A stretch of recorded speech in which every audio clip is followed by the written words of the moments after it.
Зохиолч Жамингийн гал. Уул 102. 2 дугаар хэсэг. Уулын энэ цусланд чимгээ ирсээр хаашаач гараагүй боловч түүнтэй хамт хүний даллага авч хол ойрын гийчин зочин мундахгүй боллоо. Энэ оройч гэсэн зэрэгэлдээ сумаас гадаадын дээд сургуулийн төгсөх ангид сурдаг Дэлгэр Далай хэмээх залуу. Сум дундын больницын ерөнхий эмч хоёр ирсэн байлаа. Ерөнхий эмч Дорлог бол энэ сумынхны шүтэн болсон. Тогтой, томоотой, ааш авир сайтай хүн. Дэлгэр Далай бусад жил бол амралтаараа ирээд буцсан дуулдахаас биш садан төрөлсөж доржинд ирдэггүй билээ. Гэтэл ирээд 5 хонолгүй хөгшний хайртай жороо мөрийг унаж даваагүйвэ даван зүтгэжээ. Энэ залуу цусан төрлийн холбоотой хувьд доржтой, төстэй боловч сайхан бурж гарахаар ус, хаанхар цээж, 50 үчилгэр нуруу, өргөн сайвар царайтай гаран түүнээс хавьгүй сайхан ир харагдана. Багын хичээл номдоо сайн үргэлж онц сурна, байд сур чөлөөт бөхөр улсын зэрэгтэй юмд гоочтой нь харваас илэрхий. Манай Дэлгэр Далай чимгээтэй танилцаад авбал зүгээрсэн. Ийм хос залуу зэрэгцээд алхаж явхад ер нь яах вэ? Дэлгэр Далай уянгатай өтгөн хоолоогоор ямар нэг гадаад дуудуулж чимгээ үе хадад суурайтал инээж амар заяагийн гитарын төвшөө нэг чангарч нэг сулран сонсогдоно. Энэ хүүхнийг байгаа цагт би ээжийг ганцаар нь орхиод хэд хоногоор боловч тэнэж явхад хамаа алгаа. Яваад өгөхлөөр нь өдөр бүхэн хэрэгтэй хэрэггүй ажил шалтак заагаад хол ойрын улс цуудаг болчихондоо иймэрхүү элдв юм бодож явсаар дорж арай л эрг рүү ойцсонгүй.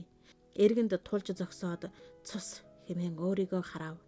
Залуучууд гадаа ширэг дээр татсан аялын жижиг майхны үүдэнд сууж хуйнтай айраг тавиад дуудуулж байв. Ерөнхий эмч тэдний дэргэд чулуу сандайлан цэмцэж суун. Чимгээ оройн сэрүүнд даарахгүй гэсэндээ ч тэрүү ер нь тэгхээс тех гэсэн юм уу? Доржийн өмсдөг хөвөнтэй тэрлэгийг шууж бүсэлсэн нь түүний гоо сайхныг улам өөрмөц болгосон мэт харагдана. Доржийг дэргэдэн ирэхэд аха Гуантанамера гэдэг дууг тоглоод өгөх үү гэж амар заяагүй. Тоглол сонсчилсуй гэд дорж инээж хазар ногтоо майхны багны толгойд үлгүү. Чимгээ хөлөөж иж хажуудаа зай гаргаад энэ цуу найзаа гэж найр тавихад Дэлгэр Далай эмч хоёр гайхасхийн сонжих маягаар тэднийг харав. Амар заяа доржийн урд сонсож байсан боловч хаанхын ямар дууг нь мэдэхгүй ая тоглож хүүхдийн шингэн хоолоогоор дуулахад чимгээ Дэлгэр Далай хоёр дагалдан дууллаа. Ойрхон байгаа зэлэн дээрээс сарлагын бируу шүдлэн тэднийг хөөр хөгжөөнд татагдах мэтэрж харцгаана. Хамгийн урд зогсох тарлан бирууг хараад ямар сонирч амтан бэ?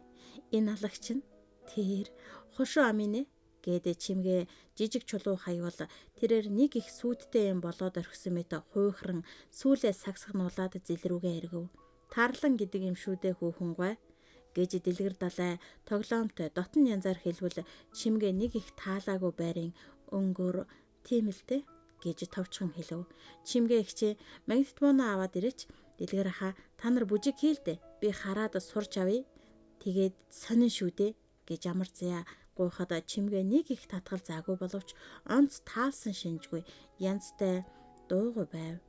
Төгс буянгай гэрээс зохиож хүүхэд аль тамин хоолоо идэ гэлээ. Халуун дээр нь хоол ундаа идэ гэж дорж хэлээд босвол чимгээ аль би аваад ирээ. Ээж бас л мах чанаж байсан. Энэ сайхан сартад гадаа идэ л дээ гэд яахын завгүй босожгүй. Тэгсэн ч яах вэ? Харин эмч та гэж доржийг хэлбэл зүгээр энд дээр гэж эмч хэлв. Би хоол идэхгүй гэд амар заяа майханд гитарын жирсээр мөлхөн орж эвсэн гудсан дээр сандалж суугаад дарж хэллээ. Паалантай төмпөнд уур савсан мах барьж ирээд чимгээ майхны үүдэнд тавьж хаад гэр рүү эргэж хід алгаснаа. Дооё гэж дуудав. Өө гэвэл нэг юм би шүү дээ. Түүнээс хянгойд гэхэд дорж сая өчрийг ухаж тэг хамаатай юу гэлээ. Чимгээ 3 жижиг мөнгөн аяг дөрвөлжин мөр бүхий гоёмсог том шилтэй шарц барьсаар ирээд бүгдээр нь тойроод сууцгаачих. Амра миний дүү сандал олоод ир гэв. Амар заяа 2 жижиг сандал майхны өдрөө дөхүүлээд нэг нь зэлэн дээр байгаа шүү дээ ихчээ гэлээ. Дорж босож чулуу тарчигнуулсаар зэлний ихэн дээрээс нэгийг нь авчирч тавиад эмч минь наашаас хоол ид гэв. Чимгээ хүнтэй тэрлэгнийхээ хормойгоор өвдгөө хулдан суугаад "За ирчүүдээ. Энийг онгойлгоорой" гэлээ.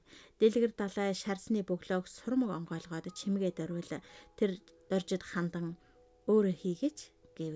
Дорж шилийг өвдгөн завсраа хавчиж сөхөрч суугаад мөнгөн аяганд хичээнгүлэн хийх бөгөөд асахчихвээ гэж мэрийснээс ч тэрүү тун эвдүү муутай харагдана. "За, танд эхлээд барьчихъя" гэд эхний хундгыг эмчид өгөхөд тэрээр 2 гардан тосож ав. Дараагийнх нь дэлгэр далайд ноогдов. "Дүүдээ хитрхи дүүрэн хичвдээ." Дэлгэр далай шанааныхаа үсийг яаран хоош илээд аягийг 2 гардан тун намблаг цэмцгэр тосож авлаа. Сүүлч ихэвд багавтар хийгээд "Май чимгээ" хэмээн барив. "Яаж байгаа юм бэ? Наадхаа өөрөө." "Хөөе ёс байна. Хамаа юу?" "Би тэгвэл өөр юмд хундганд хийвэл нэг л хундаг болно. Айлтгүй дээ." Аав. Гэрийн эзэн барьж байхад манай энэ нутаг уул хат шиг бат хатуу ёс горомтой шүү гэж дэлгэр далай шамдуулахад чимгээ арга гуйдаж аягтайг авлаа. "За тамин ууцгаачих. Ёсорхоод яах вэ?" Доржийг ингэж хэлэхэд эмч сургамжлах маягаар "Өөртөө хийгээч" гэлээ. "Хөөе би чтэй. Зочингийн чинь та нар л" гэж үгэлсээр дорж босож дунд шаазан авчираад жаахан архи хийж авлаа. Дорж нэг гараараа шилний бөглөөг тэмтрэн эрэгдээд "За" гэж бусдыг уриалан аягийг амрууга хандуулвал чимгээ "Нэг юм хэлнэ байгаа." "Юу хэлэх юм бэ эн чинь? Зүгээр л тэгж болохгүй яах. Юу ч хамаатай юу дээ. Нэг юм хэлээч." "Яах вэ? Сайн сайхныг хүсээд." Дэлгэр далайг ингэж шаардахад "Хэлэлтгүй юм бүхэн л сайхан байна да. Газар ногоо сайхан гарч байна. Хэдэн төл ёстой эхээс зухайсан бүхэн л мал боллоо. Хотоос зочин гिचин ирлээ. Ээж бит хоёрт энээс илүү баяртай сайхан юм хаана байх вэ? Тэгэхээр хүн бүхэн л ийм баяртай жаргалтай байгаасай" гэд баян алтайдаа дээжийн өргөд тогтоочхуда гэхэд "Болоод л явчихлаа" гэж эмч олзуурхан хэлв. За, хүн бүхний баяр жаргалын хундаг тогтоогоорой. Чимгээгийн энэ үг зарлиг шиг сонсогдсон бололтой бүгд хувь хуваа хөндөрчхөв. Багш минь мөн ч хатуу монд байх чинь" гэж дорж хэлээд ханцуугаараа уруулан арчаад мах огтолж зажлав. Шотланд вискэж дэлхийд алдартай эд байхгүй юу? Ингэж тайлбарлаад дэлгэр далай өврөөсөө янжуур гарган асаав. Хотонд нэл хурганы цангинсан майлаа, үхэр хоньны яраглаа сонсогдно. Усны харгааны шамдангуй байдал, бодлого төгс намуухан шинж хоёрыг холж зохицуулсан гэлтэй өвөр муцай дуурсгана. Оддын цувоолог өнгө, цэлмэг тэнгэр хоёр уулсын сүрлэг лут намбыг тодруулах өвөр муц чимэг болно. Хөндий уруудан хураа автар сэрүүн салхи үе үе сэвэлзэн. Айраг цагаа, арх махны холимог үнрийг шаваг аргалын утаа хаяа даран содорно. Эхний хундганы дараа тэд мах идлээ. Доржийн дотрыг саяны ганц балга шаравтар шингэн сүрхий төөнүүлхийг тэрээр сайтар мэдэрч байлаа. Эхлээд тун эвгүй санагдсан үнэр амт одоо болохоор харин ч таатай мэт болж ирлээ. Ийм сүрхий архийг мань шиг сүү цагаагаар хийдэггүй л бах та. Модны ламт гараад байх шиг. За харин хөвгчлөлтэй орнууд юухныг ч юу болгодог биз хэмээн дорж сэтгэж суув. Амраа наан ч байна уу? Том улсуудтай юу хийгээд байна чи? Айл миний хүү наашрээ хэмээн төгс буянгуй үүдэр шагаан ачигаа дуудав. За миний дөө очтоо сүү таргаан буурал ээж нь ганцаараа эвгүй шүү дээ. Тэгдэг хүү минь. Чимгээ дорж хоёрын ийхүү шавдуулахад амар зяа гэрийн зүг годусран оров. Махнаас хитгэн огтолцоход дэлгэр далайг хоош болоход дорж ийм маханд муу усад чинь жаахан шөлтөө хоол хийдэг байж шүү. Юу байх вэ? Эдсэн уусан юмгүй ааг зог гэж байтал хэд хоногийн амралт дуусаж нөгөө байцаа тал хоёртой очих болчихно. Дэлгэр далайд ах хүүгийн бодол хөгийн санагдсан тул тэр нууцхан инээж боллоо аха. Би айраг уу, ястол чихэр шиг айраг юм аа гэв. Наад архитай чинь холилдоод сүйд мэд хийчихгүй биз гэж дорж сэргийлэнгүй асуув. Зүгээр ах. Дэлгэр далай зориуд тех гисэн юм шиг урагш давшин нэг гараараа чимгээгийн өвдөг дээр дарж суугаад айраг хийж авав. Сар мэлтийсэн шөнийн цагаан тэнгэрт адуу янцхан унгалдах сонсогдно.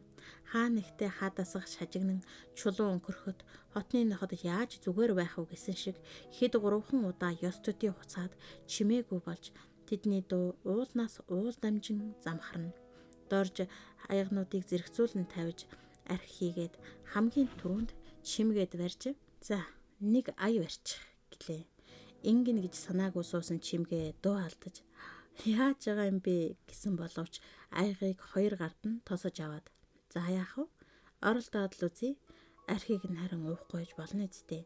Доржийг ам нээж амжаагүй байтал эмч аяны хундгыг уухгүй байх нь аз хиймэр думуу л гэдэг юм да гэв. Юу ч гэсэн эхлээд дуулчих гэж дэлгэр далай хэлээд баргил сайхан хоолоогоор инэв. Чимгээ тэнгэр өөд ширтэж хэдэм хорон болоод бүр сэтгэлийн гүнээс ундарсан намблаг цээл хоолоогоор уул нь өндөр байна. Унаан зовх байлгүй. Уулзалгүй явчихвал чи минь зовх байлгүй гэж эхлэхэд бусд нь залган дууллаа.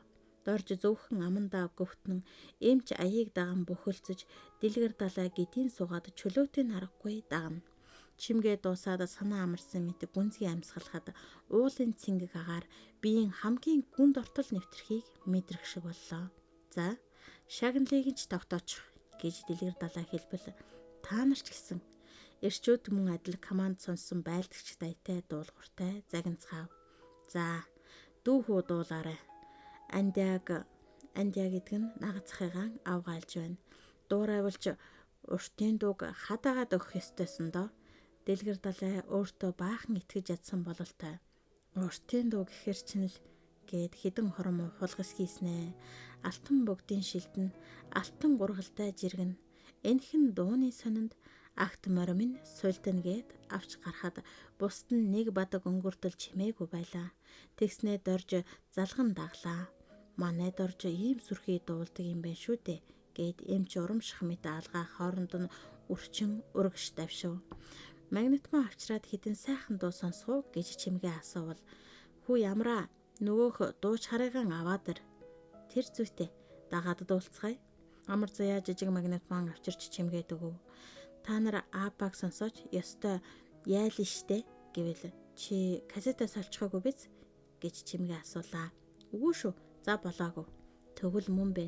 Би ээжэд төмөн дэмэрл адарсрун энтрийг сонсгож байсан юм. Ардын болон орчин үеийн дууны гайхам сайхан бичлэг сонсоод тэд дагаж дуулцгаав. Эмч хальс хийгээд ирсэн бололтой. Чангал энэ орчин тойрон байгаа бүх амтан уулас хүртэл сонсог гэлээ.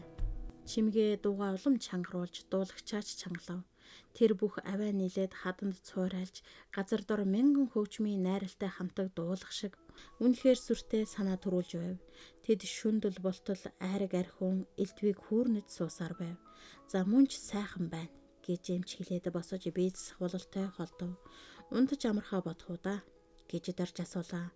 Тэгээ гэж дэлгэр далай урайлгахын хэлээд сунав. Эмч чулуунд бүдэтсээр тэдний дэргэд ирж ташаа тулан зогсоод мөн ч маягтай байх чинь энэ вэ? Хэмээн толгоос ихсэрснээ залгаж хүн амтан нутаглах болсон балар цагаас энэ бууц ийм дуу хөгжим хангинаж ийм гайхамшигтай сайхан байсан удаа би болов мэдэхгүй гэв. Яаж байх юм гэж дэлгэр далай бат итгэлтэй хэлв. Хизээ нэгэн цагт энд хагас нүцгэн хүмүүс түүдэг галт тойроод бүжиглэж байсан да гэд чимгээ инээлээ. Тэр хадны оролд зарим нь махшараад л дэлгэр далайг ингэж хэлэхэд хадны зүг харвал үнэхээр ямар нэгэн зэрлэг хүн зогсож байх шиг харагдлаа. Сүүдрийн захад бүгтээж зогсоод тэдний зүг харахаж хүмүүс элбэтүүлсэн мэт хідэн хором таг чиг байв. Юу юм чин гэж дорж дуулдахшхам шивнэлээ. Үгүй харин мал биш шүү. Эмч ингэж хэлээд дэлгэр далайн гараас өөрн ирэхгүй барьж авлаа.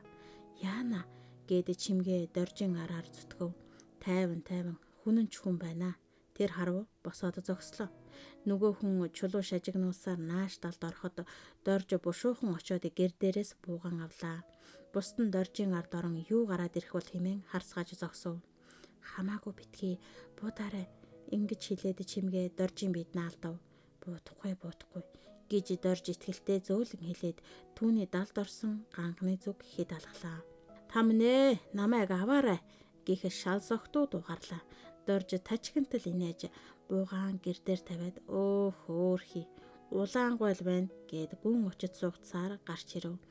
бүсчүгүй нүмгэн өрөөсөн шанаан шалбарч цус гарсан сахал үсэндээ баригдсан энэ хүн үнэхээр л амар дүртэй харагдах аж. Дорж түүнийг түшиж майхны үүдэнд суулгаад гэрээс халуун савтай цай аяг авчран хийж өгөв.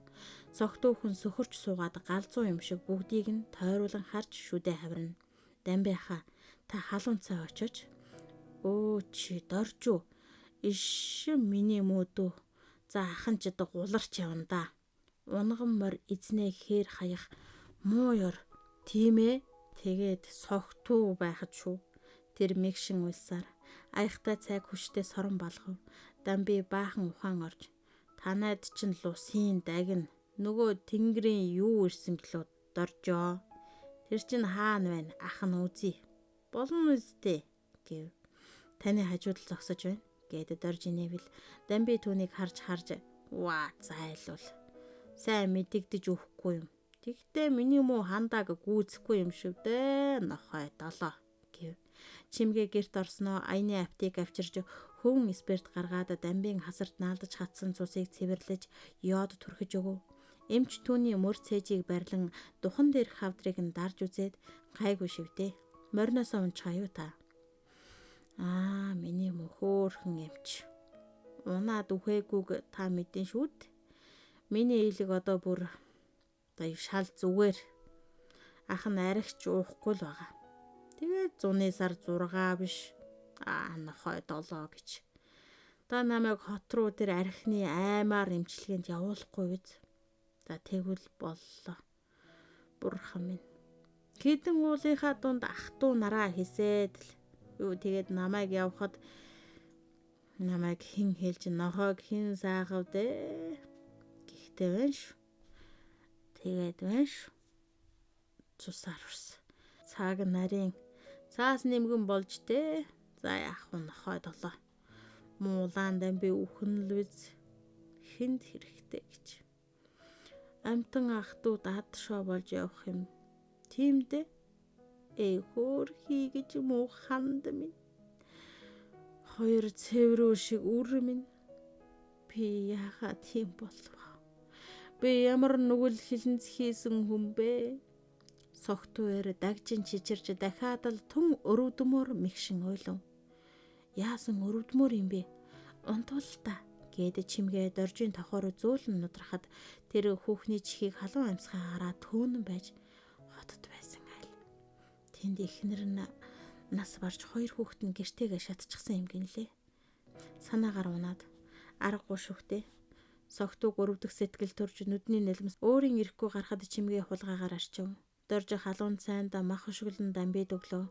Тэр уйлах инех хослон байж идэж уучхаад арх гарахлаар хамаг биений яс янгнан да унтмаар л байна. Хоёр цөгц юм байвалч болох нь тэр. Дорж гэртэн ороод удаж цагаан лонхтой арх авчираад сөгнөж Дамби дэрв. Дамби нэг угаад гэж уруулаа шимэн ёстой л архины хүү байна да. Хоньны хуучин огшив. За дахиад нэг хийчих гэлээ. Дахин нэг аягыг уугаад түүний дуу чангарч эр золбоотой болох шиг болов. Би чинь яруу найрагч хүн шүү дээ. Цаасан дээр буулгайгүй л болохоос цээжиндээ бол бичтгэл юм. Тэр үед миний цээжийг нээгээд хардаг бол. Гэтэмэн их гайхалтай юм үзэндээ. Архинд ногоорчсон улаан Дамби дотоод сэтгэл эд зуны хангай нух шиг баян тансаг юм уу л гэж гайхахгүй. Би хүнийг өрөвдөж хайрлаж чадна. Итгэж ойлгож чадна. Харин өөрийгөө бол биш. Би яах вэ? Нэгэн төнгөрсөн толгой. Өвсний сорыг мал сорлоод идэж орхидогтой л адил. Хүний сорыг үхэл сорчих юм. Харин над мэтэн бууцны луул шарилт шиг хог новш болоод л түүнийг ядаж чөтгөр шуламж тоохгүй. Би өөрийгөө үхэж гэж зүудлээд нэг их баярлсан юмдаг. Хог гэж. Гэтэл байж л байна. Өнөөдөр хүртэл мориноосоо унаад л та нарыг үүмүүлээд л доржоо. Энэ доод хотныхан тогоо тавьж байна уу? Урд голынхан базаасан юм бол алга. Гэсэн ч юм уу даяах нь болоод л авчихлаа. Хэсэг сэргэж ирснэ. Дамби дахиад л толгой гултайн дуухалзаж зогсож эхэллээ. Гэрийн баруун талаар хингойд орж сад орхиоч гэж чимгээ эхнэр нөхрийн хооронд болж байгаа яриа шиг энгийн өөр юмсыг хэлбээс дорж толгой дохиод гэрт оров. Тэр тооноор туссан сарны сүүнц хаан гэрэлд хушлага дэвсэж базааж ор засаж байхдаа за байц эмчийг хомроор унтуулчих. Чимгээ дэлгэр далай хоёрыг майхан дунд гэвэл дээр байх гэж бодно. Чимгээ Дамбиг зогсоод байхлаараа нуруунд дарж өглөө. Дамби босож гэрийн урд ганг руу ороод хідэн хормын дараа гарч ирснэ. За би энд хэвтлээ. Миний дээр нэг адсах чулуу хайчих гэлээ. Чимгээ Дамбиг суугцаар гэрт оруулж за бэлэн үү гэвэл дорж нааш наваад ирээ гэлээ. Чимгээ доржтой хамжиж түүний хувцс сунрыг тайлан хэвтүүллээ. Аха та төмпөн тавиулахгүй юу? Бөөлж хэм биш байгаа гэхэд би тэхгүй хүмүн. Амтан ах түгээс булаах шахам гударчхаад бас газар зардах уу. Тэгвэл муу улааныг гэснээ сүртэй хөрхөрч гарав. Эмчид хоймороор орцсчлаа. Би ээжийн урдуур юм уу эсвэл баруун орон дээр амраагийн үрт ороод ч юм уу. Харин та хоёр майхандаа багтах болов. Чинийг ч яах вэ байгаа. Дэлгэр далайд хучих юм үгүй.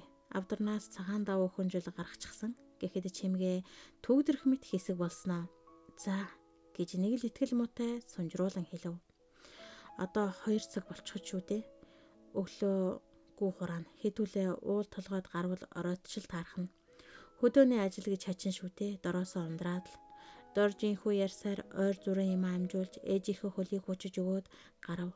Чимгээ араас нь гарч тэгээд би майханд очих уу гэж нэг л тунирхсан юм шиг эргэлдсэн чим шиг өнгөөр шивнэсхийн асуухад дорж энэ маань айгаад байна уу да гэж сэтгээд тэрэн дээр болоо да.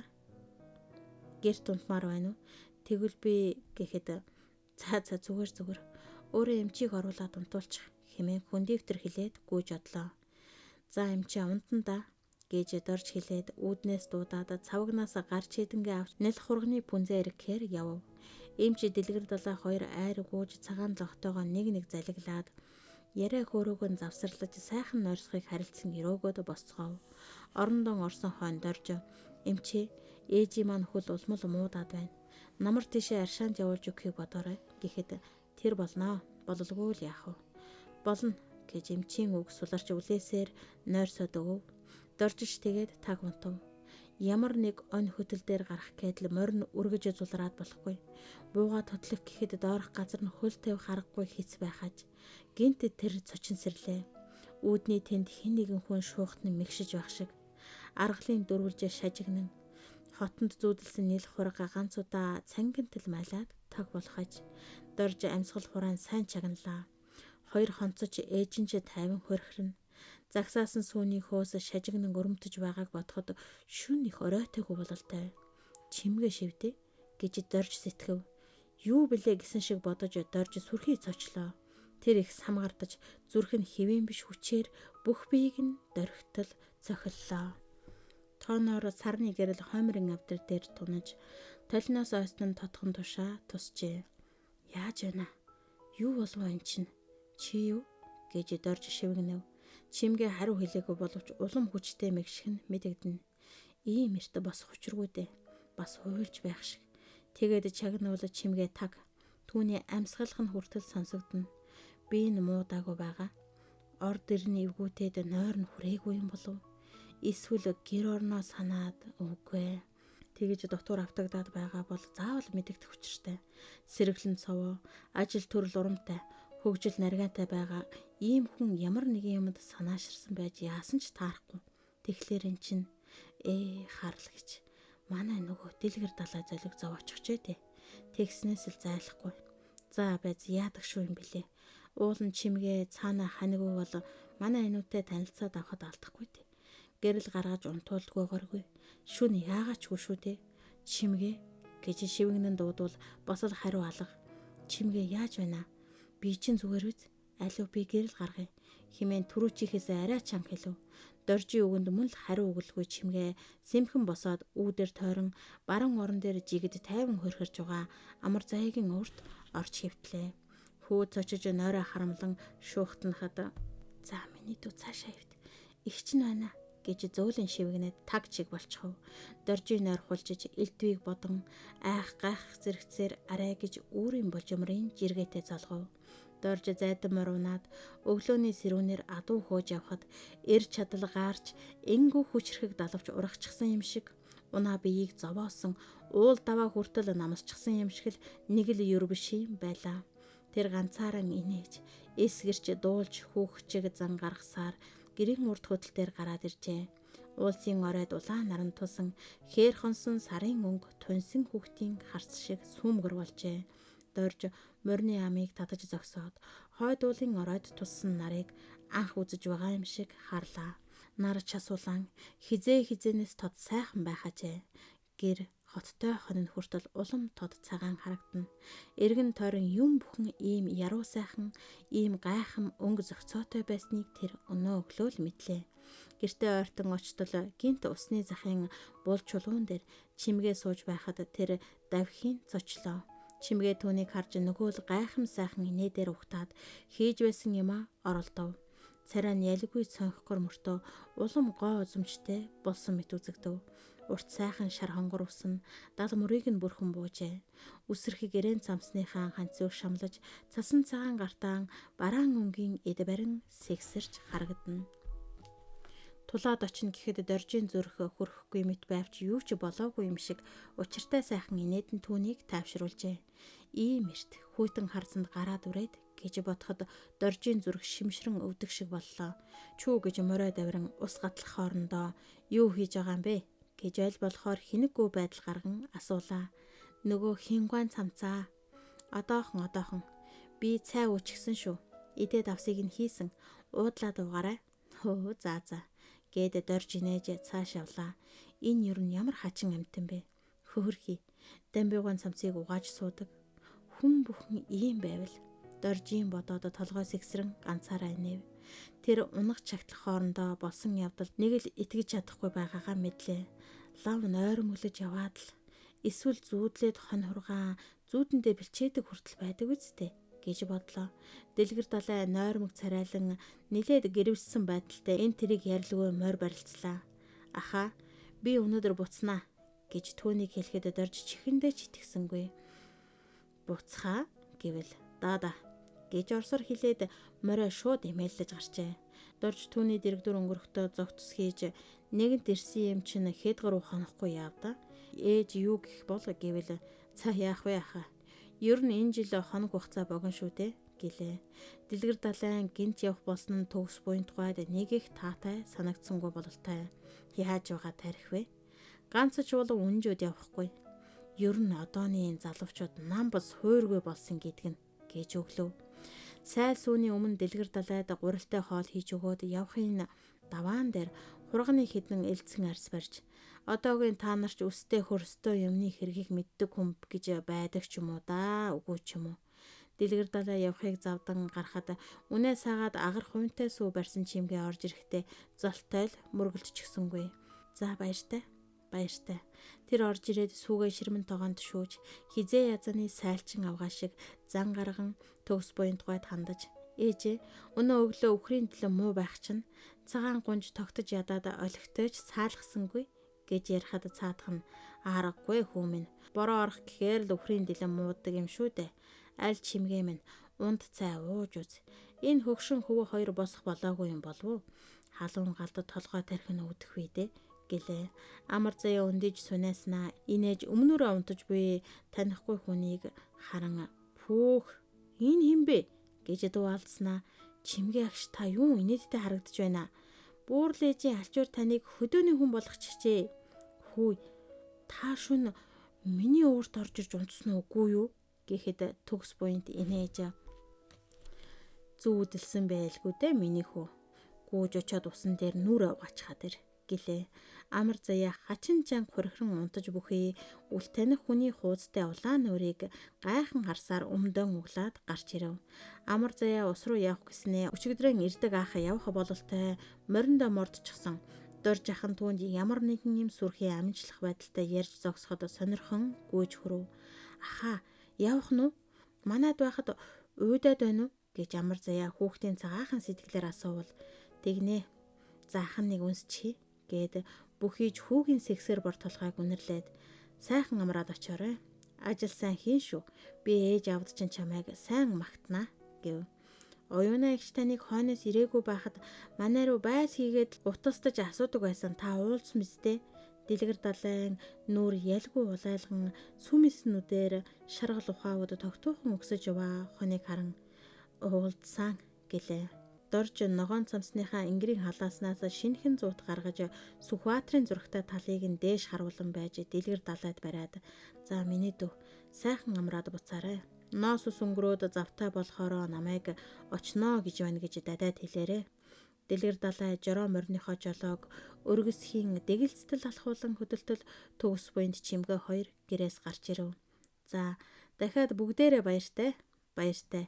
Сайн яваарай хүү минь гэлцэв.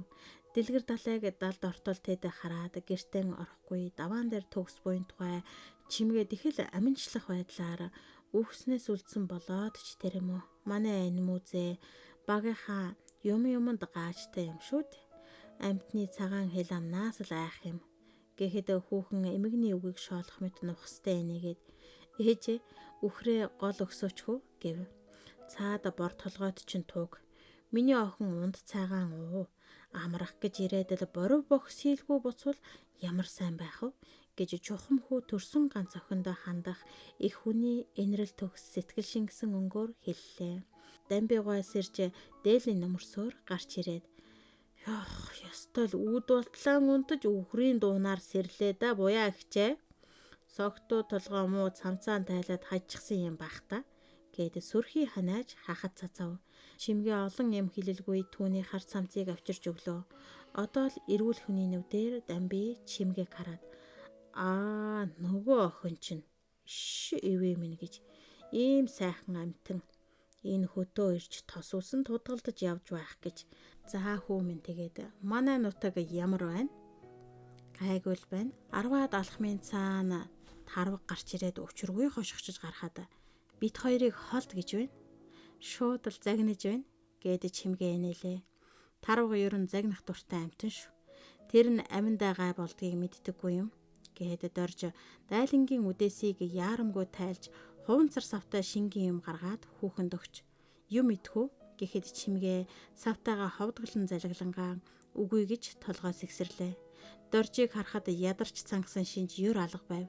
Тэр ташуураараа уулын херод зааж тэр нэг модтой шар уулзуур хүрээд урт талын салааг өгсөж мацуулсаар байгаад нуруунд дээр гардаг юм.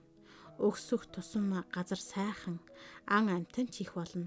Чи муусан ишгтэй янгрын зураг дарсаар байгаад хамаг хальсан дуусгач хаагүй биз гэв.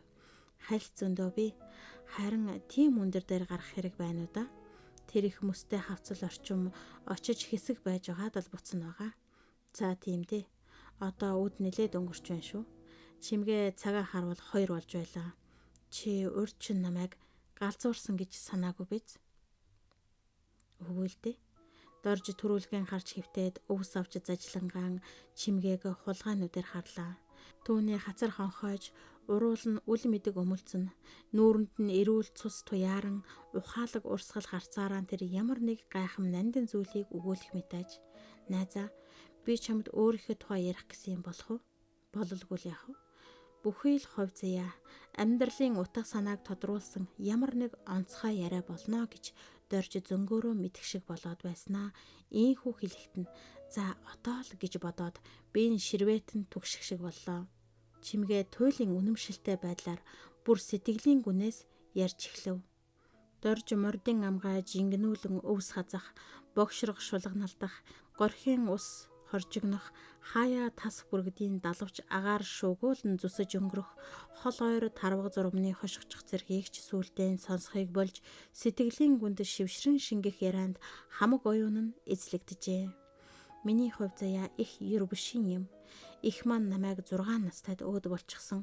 Яг амьсгал хураахтан асрамжид оч гээд миний гарыг атхан үл мэдгэн сэгсэрсэн юм. Асрамжийн газар миний их эцэг гэр орон байлаа. Тэнд дутаж гачигдсан юм байхгүй. Гэхдээ л би хар нэлхаасаа их хэрсв. Хүний эвдүг олохтой сайн болсон. Аз олоход би гайгүй сурдаг байлаа. 10 дугаар ангиан төгсөөд дуртай хувааран авсан.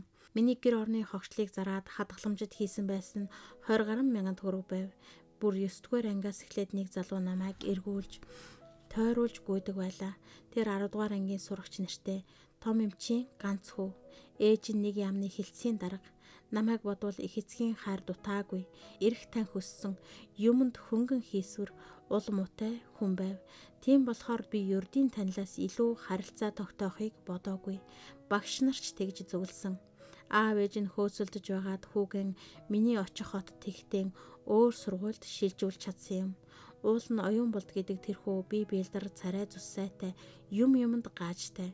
Ер нь л охтын анхаарлын төвд байдаг байлаа. Магадгүй тэр нь ч их гай болсон байж мэдэх юм. Гэхдээ тууштай гүйцэж оролцсон юмгүй. Наргаа цингэнд дуртай байдал жил ирэх тутам улам агсаар байв. Тэр надад их сайн байсан болохоор засарч хэрсүүжнэ гэж би итгэдэг байлаа. Явандан хүний газар хань бараа болдогтон дасаж би өөрөө ч мэдлгүй түүнд алхамалхмаар ойрцоор байжээ. 3 дугаар ангиа төгссөний зун их эцэг нь намайг хүүгийнхаа эхнэр болооч гэж гуйдаг байгаа. Тэгэхэд би дуртай зөвшөөрөөгүй ч гэсэн татгалзаж чадаагүй юм. Тэд сургууль төгсөөд ирэхэд чинь тусгай байр сууц бэлдсэн байна гэж амласан. 4 дугаар ангид оюун болд архиуж хичээл тасалсаар байгаад сургуулаасаа хасагдаад буцлаа. Гэвч би түүний архинаас гарнаа гэдэгт итгэдэг байлаа. Харин хэтэрхий овжин зан унтал тусдал худлаа ярьж биеэ өмөрдөг байдал нь намайг айлгадаг байв. Зун амралтаараа ирвэл тэр архи хууж хүн зодож шоронд орчихжээ. Бид эрвийхээр л хөөцөлдөж гүйлээ. Хэргийн таслахад би байсан. Сансныг бодвол гайгүй. Жил хагасын л тэнсэн өглөө. Би ч их баярлсан. Ороо ирвэл хэдэн сексисэн юмнуудаа бас л архитаж суун. За энэ чи найдвар алгадаа гэж саналаа. Гэтэл тэр найзар намайг шоронгүй салсанд баярлаад л эргэж иржээ. Яаж зүгээр байх вэ? Эвгүй шүү дээ гэлээ. Шөнчин элдвийг эргцүүлэн бодлоо. Гэтэл харин хожим сонсохноо аавынхаа мөнгөн аягийг зараад уусан байж үлээ. Тэгэхэд одоо л нэг хүн болно. Ажилд орно гэж амласанд нь итгэхгүй байх арга байсангүй. Би яахав сургуультай явлаа. Харин тэгэхдээ хадгаламжныхаа дэвтрийг хуйлангийнхаа нэр дээр болгоод энэ мөнгө ийм тийм учиртай гэдгийг хэлээд орхилоо. Тэр үнэхээр хүн чанараа алдчихаагүй бол лав юм бодож засрах ёстой гэж итгэсэн хэрэг. Тэр надад ийм ажил хийгээд ингэж юм үзээд гихчлэн хачин гой захаа бичнэ гэж юмыг ойлгоод засарснаас хойш бид хоёрын амьдралд болохгүй юм гэж юу байх вэ гэж их сэтгэл уяг бодож явлаа. Харин тэгтэл мань хүн намайг яваад 3 сар болохтол хэдэн төгрөгөө бүгдийг нь авч хүрээд сүүлдээ гэр орныхоо юмыг тонож уугаад дэлгүүрийн касс руу гар дүрж хорихлахарт шилжсэн байж үлээ. Бугантай модны аж ахуй хүртэл тийм ойрхон биш шүү дээ. Би нэг эргэж очлоо. Нөгөө гойлог царай зүс их хэвдэрч барайсан боловч оюун болд сайхан залуу хിവэрэ байсан юм. Намайг үзээд гимшин гэж байтал тэгсэнгүй омглон сагсуу зан арилаагүй байв. Ээж аав ажил төрөл аж амьдралаа сонирхохын оронд шууд л арх авчирсан уу гэж үлээ. Тэгтэл би түнд уулаасаа хомсхон байсан хүнлэг инэрэнгүй сэтгэл архинд бүрэн уусан арилжтэй гэдгийг итгэлээ. Хэлэгч үг олдсонгүй. Авч очсон бодолтой юмаа гарт нь атгуулад нүд дүүр нулимстай эргэсэн юм. Хүүгээсээ болоод их эцгэн ч их эв муутай хөндөй зэврэн амьдралд орсон байлаа. Гэвч би тэднийхээс шууд гараад явж зүрхлээгүй. Ажлаас хэдий хол байсан боловч байгаад л байлаа. Нэг орой хоолундаа янзлаад зогсож байтал хонх дуугарлаа. Хонх дарахт нь нэг л итгэл муутай сонин санагдсан тул сэтгэл сэр хийгээд явчихж билээ. Онгойлгоод харвал өлгийтэй хүүхэд тэрсэн зэрмээсэн цагаан охин зогсож байна. Оюун болдох юм бистэ? Тэднийхэн би юу гэлээ. Би ч бас эдний хүн гээд хаалгаан дэлгэж орхыг урлаа. Тэр охин олон ч юм ярихгүй хэсэг байж байгаад цүрхэрт л уйлдаг байна. Би хүүгийн авч орон дээр тавиад аргадаж учир байдлыг асуув. Гэтэл оюун болд тэр оюутан охины толгойг эргүүлээд жирэмсэн болгоод хайчааж үйлдвэрийн инженер гэж өөрийгөө яриад бас намайг газар доогуур уртал гүтгсэн байж үлээ. Би яах вэ хчээ гэж тэр охин надаас асуулаа. Оюун болд чамд хань болохгүй. Ямар ч л байсан сургуулаа төгсдөл чи энэ түлд их эцэг нь хүүгийнхаа хүүхдийг харж хандах үүрэгтэй. Миний дүү зоригтой төвчээртэй байж бэрхшээлийг ялах хэрэгтэй. Чамд бол алс хоолч гэсэн хөгшин их чинь цэрэгт дүүч нь байдаг байна. Надад бол юу ч байхгүй. Би асрамжийн газрын хүүхэд. Ингэж хэлээд оюун болдын гэрээхэнд захиа бичиж үлдээгээд хэдэн ном хувцс хунраа чимдааманд хийгээд үйлдвэр рүүгээ явахын өмнө түүнд хаяган өгч хэрэг болвол очихыг гуйлаа. Танай жавзан эгч намайг хараад олон ч юм хэлсэнгүй. Шууд дарга дээр дагуулж ороод ажилчны нийтийн байранд тустай ганц руу авч өгөв. Гэтэл ганц би эмэгтэй хүн гэдэг тийм ч амаргүй байж янз бүрийн харчуул ээрч шалгаагаад амар зэя үзүүлэхээ байлаа. Нэг орой дугууланд сууж байгаад жавзан гихчид үүнийг яриул манайд бай. Нөхөр маань хүнд тэр болохгүй. Харин бид хоёр зоргоороо дүү хүүхэдтэй хүн шүү гэлээ. Би ч их баярлалаа. Дорхноо даргын машиныг даачлаад ногоон байшингаар дайрч юухан хийхнийг минь аваад явхан тэр. Тэгээд л би тэдний хүн боллоо. Зан зангаа авч таслаа. Эвдрээгүй сайхан сэтгэлтэй улстай байх ямар жаргал байдаг гэж бодноо. Өвөл яг 9-ийн эдрээр ажил дээр байж байтал хүн уулзъя гэлээ. Жижиг утастав. Гараад очвол нөгөө охин маань зогсож байна. Хүүгэн тэрчгэж байдлыг нь хараад би сайн юм болоогүйг ойлголоо. Дотгош дагуулж ортол "Игчээ, та миний хүүхдийг аваач.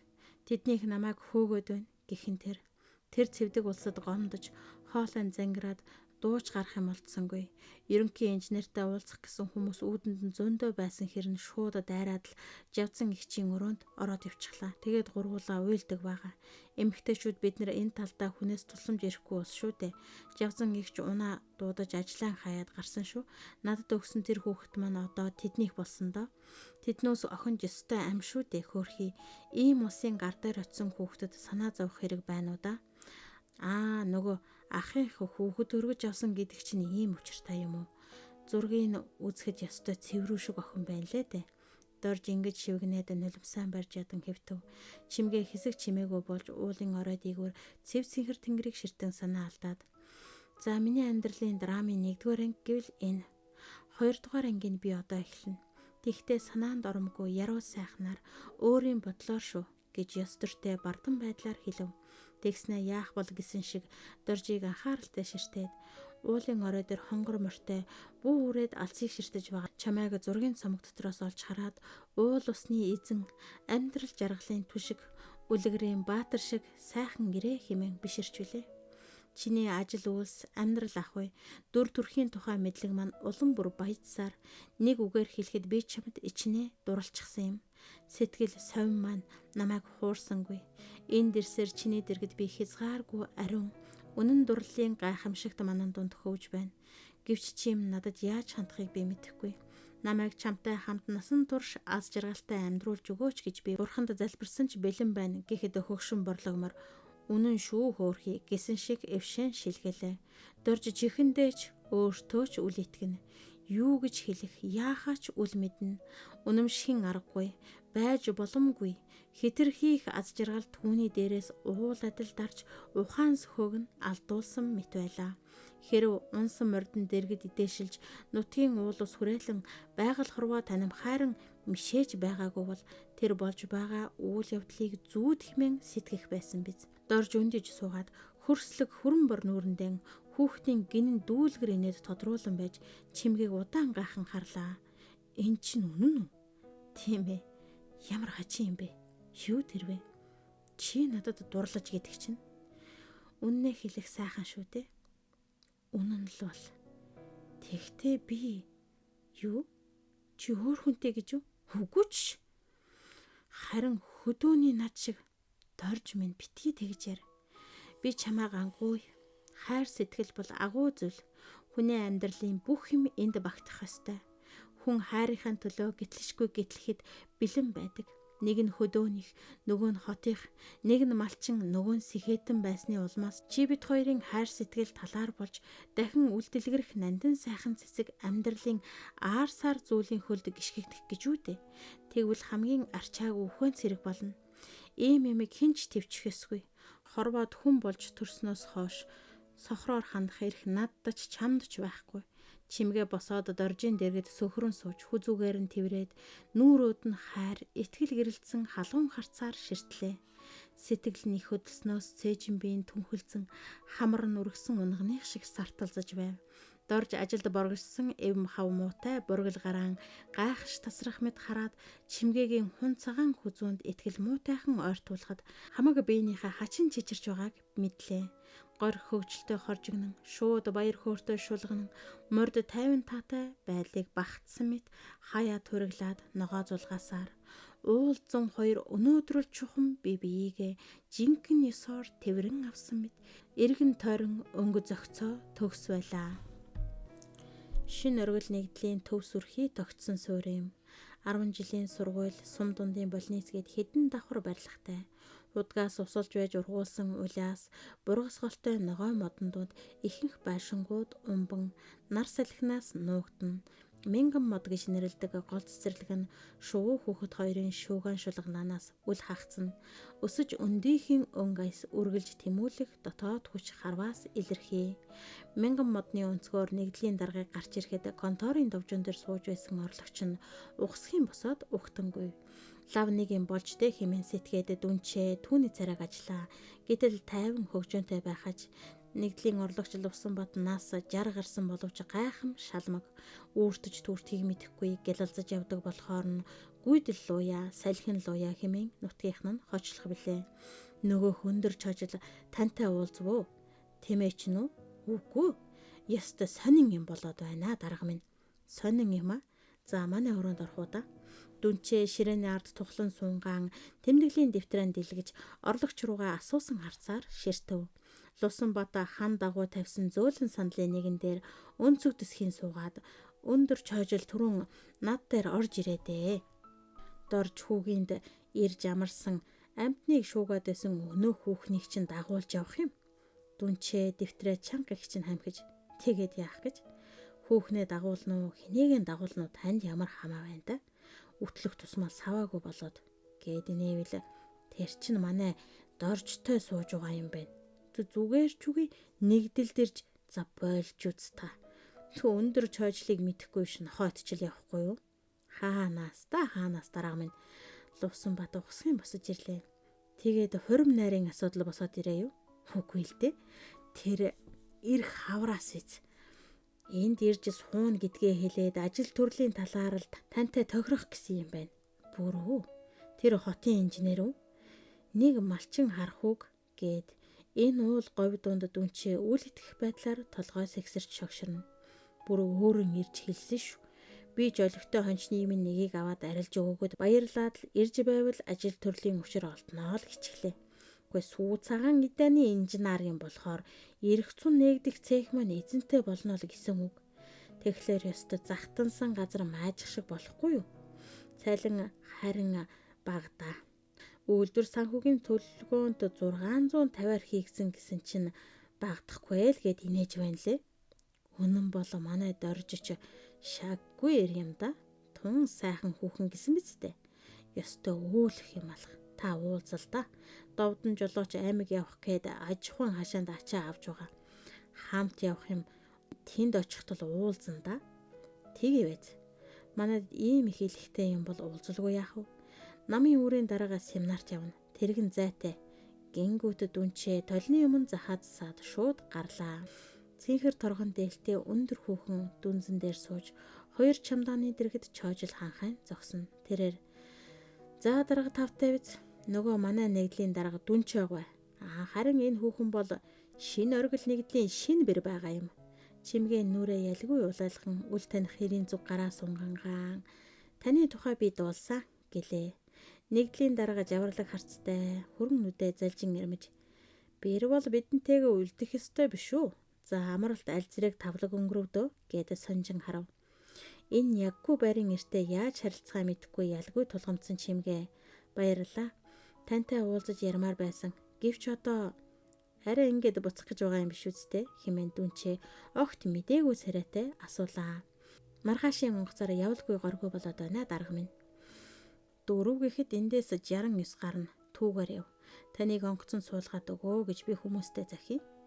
Тэр чинь болоод явчихлаа л гэсэн үг.